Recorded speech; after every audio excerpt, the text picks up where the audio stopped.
na posibleng may kinalaman daw sa trabaho ang motibo sa pamamaril sa isang regional director ng DILG. Isang linggo bago siya tambangan, naikwento raw ng opisyal sa kanyang mga tauhan na may banta sa kanyang buhay. At nakatutok si June Veneracion.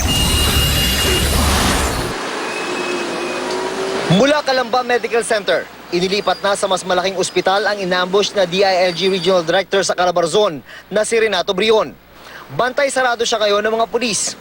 3 ang tama ng bala ni tinamo ni Brion makarang pagbabarilin ng 2 suspect sa labas ng kanyang tanggapan sa Calamba, Laguna kahapon. 1 basyon ng 45 caliber pistol at 4 na basyon ng 9mm pistol ang na-recover sa crime scene. Sinubaybayan niya si Sir, so alam kung saan siya pumapasok, kung anong oras siya pumapasok. So, at itong mga ito, ang ano natin is mga hard killer ito. Eksaktong 1 linggo bago nangyari ang pamamaril kahapon, pahapyaw na sinabi daw ni Regional Director Renato Brion sa harap ng kanyang mga tauhan ang tungkol sa banta sa kanyang buhay. Ibinigay na sa PNP Anti-Cybercrime Group ang 2 cellphone at 1 iPad ni Brion para mapag-aralan.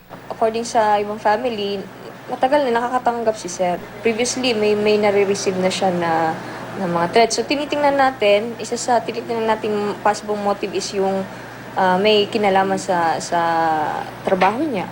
Mahigit 6 na buwan pa lang si Brion sa pwesto bilang Regional Director ng Calabarzon. Na-assign na rin ito sa DILG NCR, Regions 2 at 3.